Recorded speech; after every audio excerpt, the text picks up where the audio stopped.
ओम शांति। भगवान भाग्य विधाता हम सभी आत्माओं के रक्षक, बिगड़ी को बनाने वाले परम पिता, परम शिक्षक, परम सतगुरु हम बच्चों से इस पुरुषोत्तम संगम युग पर मिलन मनाते हैं और हमारे जन्म जन्म के पापों को भस्म करने का अति सहज मार्ग बताते हैं कि बच्चे बाप को बहुत प्यार से याद करो। सारे कल्प में एक ही बार पिता मिलकर के हमें जन्म जन्म की प्राप्तियां कराते हैं।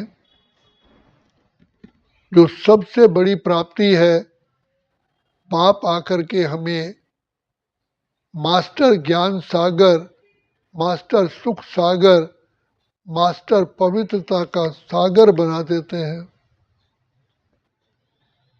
तो बाबा कहते हैं कि बच्चे, तुम बच्चों के पाँव के नाखून से लेकर सिर की चोटी तक बहुत खुशियां होनी चाहिए कि भाग्य विधाता भगवान मिले हैं तुम बच्चों का भाग्य बनाने के लिए। तो बच्चों के हृदय से सदा यही आवाज आनी चाहिए कि हम धन्य धन्य हो गए जो प्रभु को भा गए। शिव बाबा जो कल्याणकारी है, सिर्फ शिव बाबा को ही शिव बाबा कहते हैं, बाकी तो और किसी को बाबा कहते नहीं। तो बाबा कहते हैं एक महान भूल सब भारतवासियों से हुई है, जिससे पतन हुआ है। तो सबसे बड़ी भूल हुई कि गीता के भगवान जो परमपिता परमात्मा शिव बाबा कल्याणकारी है, जो ही सदगति दाता है, जो मुक्तेश्वर है, पाप कटेश्वर है, उसकी बजाय भगवान से भाग्य बनाने वाला बच्चा जो श्री कृष्ण है, उसका नाम लिख देने से पिता परमात्मा से बुद्धि का योग हट करके बच्चे के साथ जुड़ गया। तो कितना महान अन्याय हुआ। समय, श्वास, धन, शक्तियां वेस्ट हो गई। जिस पिता को पहचानना चाहिए था, जिससे वरदानों से झोली भरनी चाहिए थी, एक तो उससे वंचित रह गए, दूसरा अपना समय, तन, मन, धन सब व्यर्थ चला गया। तो बाबा कहते हैं यही महान भूल शिव बाबा आकर के करेक्ट करते हैं। और वो भी जिन आत्माओं के भाग्य में होता है वही बाबा को पहचानते हैं और बाप से प्यार जोड़ करके जन्म जन्म की प्राप्ति कराते हैं। ये कितना बड़ा अन्याय है कि जिसने हमें पिता परमात्मा से बुद्धि ना लगवा करके देवी देवताओं से बुद्धि लगवा दी। जो खुद भगवान से प्राप्ति करके देवता बने हैं, उनसे हमारी बुद्धि लगवा दी। तो इसलिए गीता में कहा कि अर्जुन, मैं जो हूँ, जैसा हूँ, मेरे उसी रूप को पहचान के याद करने से मेरी और मेरे धाम की प्राप्ति होती है। और तुम मुझ पिता से सर्व शक्तियां ले लेते हो, सारा बाप का खजाना ले लेते हो। तो हम अपना भाग्य किन शब्दों में वर्णन करें कि परमात्मा स्वयं सर्वशक्तिवान आकर के हमें हमारे इस अंधकार को दूर करते हैं। तो बच्चे कहते हैं अंधियारे हमारे मिट गए, उजियारा छा गया। तो बाबा कहते हैं कि बच्चे, तुम पद्मा पदम सौभाग्यशाली हो जो पिता परमात्मा की छत्र छाया में आकर के सदा के लिए, सारे कल्प के लिए लिया तो माना सदा के लिए हर कल्प प्राप्तियां करते ही रहोगे और कर रहे हो। अगर कोई आत्मा इस कल्प में पिता परमात्मा से झोली नहीं भरती है तो कल्प कल्प ही नहीं भरेगी, कभी भी नहीं भरेगी। इसलिए मातेश्वरी माँ कहती थी कि अभी नहीं तो फिर कभी भी नहीं। इसलिए बाबा कहते हैं बच्चे, भाग्य विधाता तो तुम्हारे द्वार पर आकर के खड़े होते हैं कि अपने खजाने से झोली भर लो, लेकिन हर एक का ड्रामा में अपना अपना पार्ट है। बाप भी इसमें कुछ नहीं कर सकते क्योंकि उन आत्माओं का पार्ट ही यही है। इसलिए बाबा कहते हैं देने वाला तो खुले मन से खुले दिल से देता है, लेकिन लेने वाले ही थक जाते हैं। तो बाबा हम बच्चों को फिर से बार बार स्नेह पूर्वक, दुआओं पूर्वक, प्यार दे करके हमको बार बार याद दिलाते हैं बच्चे, ये संगम युग का समय जो है सबसे अनमोल खजाना है, क्योंकि इसी में समय पर ही भाग्य विधाता भगवान अपना भोलानाथ का रूप धारण करके कहता है जो चीज चाहिए, जो चाहिए सो ले लो। ये जो बैंक है लेने की, फिर कभी खुलती ही नहीं है।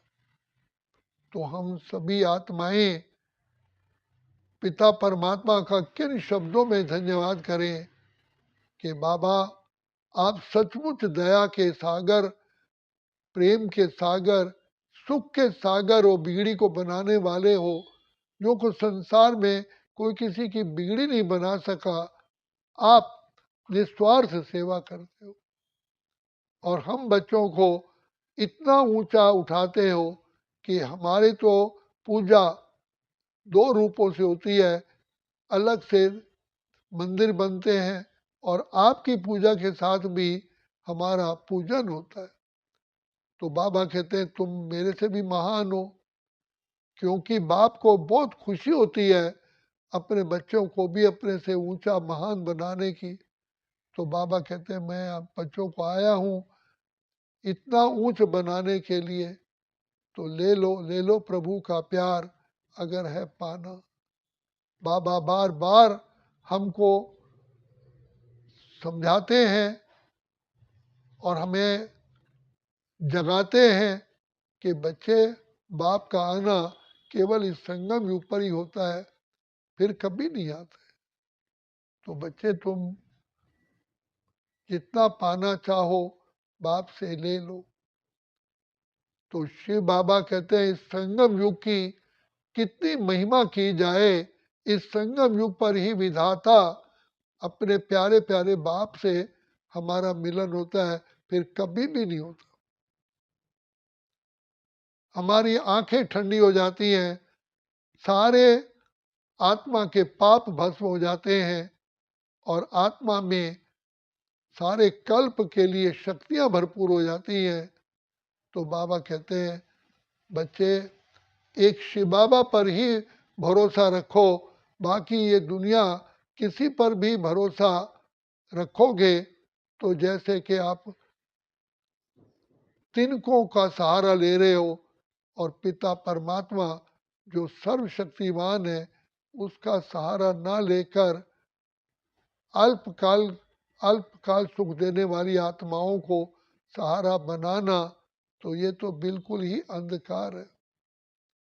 तो आज बाबा कहते हैं इस अनिश्चित काल के समय पर बाबा हमें निश्चय दिलाते बार बार कि बच्चे मैं तुम्हारा साथी हूँ और मैं अंत तक तुम बच्चों को श्रेष्ठ आत्मा, महान आत्मा, देव आत्मा, पूज्य आत्मा बना करके ही फिर घर वापिस जाऊंगा। तो बाबा दया के सागर कितने साधारण रूप में आकर के हम बच्चों को चुपके सृष्टि का राज्य भाग देते हैं। तो इसलिए भगवान को कहा गया कि कैसे निराकारी, निरअहंकारी, निर्विकारी हमें बनाते हैं और बना करके हमारी झोली भरपूर कर देते हैं। तो बाबा कहते हैं बच्चे, तुम आत्माओं का बहुत बड़ा मान है कि तुम भगवान के साथ तुम्हारा पूजन होता है और तुम विजय माला के दाने बनते हो, और वो भी कल्प कल्प के लिए। तो कितनी बड़ी प्राप्ति है। बच्चे, सतयुग में तो तुम सब भूल जाते हो, क्योंकि वहां तो हीरे जवाहरात के महल होते हैं और आनंद की, सुख की, शांति की, खुशियों की लहरों में लहराते हो, और ये भी नहीं पता होता कि ये राज्य भाग हमें कहाँ से मिला है। तो इस समय पर बाप आकर के मुँह त्रिनेत्री, त्रिकालदर्शी, मास्टर सर्वशक्तिवान बनाते हैं। तो हम जब ज्ञान की गहराई में जाते हैं तो हमें अति सुख का अनुभव होता है। यही दिल से आवाज आता है कि बाबा आपने कमाल कर दिया, हमारा सारा जीवन आपने खुशहाल कर दिया।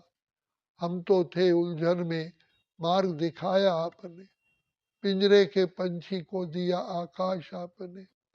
सचमुच बाबा, आपकी महिमा कितनी की जाए, हमारे पास तो शब्द कोश में शब्द ही नहीं है जो हम आपकी महिमा करें। हम इतना कह सकते हैं कि आप मीठे हो, प्यारे हो, भोले हो, दया के सागर हो, प्रेम के सागर हो, और हमारा भाग्य बनाने वाले भाग्य विधाता आप ही हो, आप ही हो, आप ही हो। तो ऐसे प्यार से बाबा से अमृत वेले बातें करें तो बाबा हम बच्चों को अनेक प्रकार से फिर समस्याओं का समाधान करने का रास्ता बताते हो। तो बाबा कहते हैं मेरा हर बच्चा हर प्रॉब्लम को सॉल्व करने वाला हो, ना कि प्रॉब्लम लेस हो, ना कि प्रॉब्लम से घिरा हुआ हो। जो मेरे बच्चों में खुशी होनी चाहिए उसका तो ठिकाना ही और है। भगवान के बच्चे खुश नहीं रहेंगे तो कौन रहेगा। इसलिए बाबा कहते हैं देखो, पिता श्री ब्रह्मा को देखो, कितनी समस्या होते हुए भी सदा वो प्रसन्नता, प्रसन्नचित रहे। बाबा दूसरे शब्दों में कहते हैं जो माया का दास होता है वही उदास होता है। तो अपने से पूछो कि माया आपका काम है आना और आपका काम है उसको दूर से ही भगाना। अगर माया के वशीभूत हो जाते हैं तो माया हमारा सब कुछ छीन के ले जाती है। इसलिए बाबा बार बार जागृति देते हैं कि बच्चे बाप की छत्र छाया में रहो, योग का कवच धारण करके रखो तो माया कभी नहीं आएगी। अच्छा, ओम शांति, ओम शांति, ओम शांति।